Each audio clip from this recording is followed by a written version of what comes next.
Вот уже третий месяц волонтеры трудятся в самых излюбленных местах отдыха горной Ингушетии. Скамейки, мангалы, костровища. Все это делается для людей. Облагораживание мест отдыха стало возможным благодаря проекту «В гостях у гор» за счет средств Северокавказского грантового конкурса. Большая часть работы уже сделана. Остались последние штрихи перед зимним перерывом. Сейчас замешивают бетон. К рабочим, несмотря на руководящую должность, присоединился в качестве маляра и Адам Мальсагов. После установки всех скамей он приступает к окрашиванию.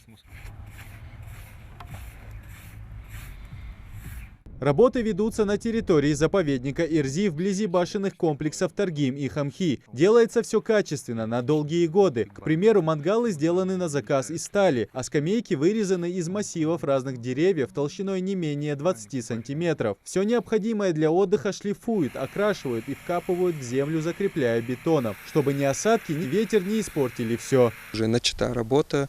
Работу мы начали в сентябре. Это в конце лета, в сентябре, и вот сейчас к ноябрю уже заканчиваем первую партию из 30 площадок. Любой отдыхающий бесплатно может сюда приехать, отдохнуть. Зоны сами находятся рядом с башенным комплексом Хамхи и Таргим. Это излюбленное место для отдыха нашего населения. Тут и так были беседки, которые были обустроены заповедником Эрзи. И мы рядом с ними дополняем всю эту зону дополнительными элементами, которые помогут отдыхающим. То есть уже не нужно заботиться, чтобы принести с собой что-то. Некоторые элементы есть на месте. Благодаря поддержке государства такие, несомненно, полезные идеи удается воплотить в жизнь. Всего в рамках проекта «В гостях у гор» планируется обустроить 70 мест отдыха. Занимается всем бригада из 7 волонтеров. Помимо скамей и мангалов, ребята в различных местах вывесили баннеры с призывом и информацией для жителей. Основные два посыла, которые даются на стенде. Во-первых, это побуждение к чистоте, то есть мы просим людей собирать свой мусор и вывозить его отсюда, чтобы по приезду не было такой картины, что все запачкано.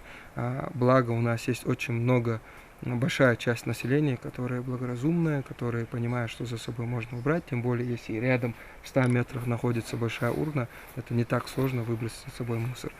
Второй посыл, который идет в информационном стенде, это непосредственно информация про проект. То есть его название, кем он поддержан и команда. То есть там есть именно ребят, это 7 человек, которые помогали. Всего с сентября удалось обустроить 30 мест отдыха. Еще 20 планируют организовать весной следующего года вблизи башенного комплекса во Внушке и на Перевале. Идрис Ижиев, Асхаб Белакиев, Новости 24.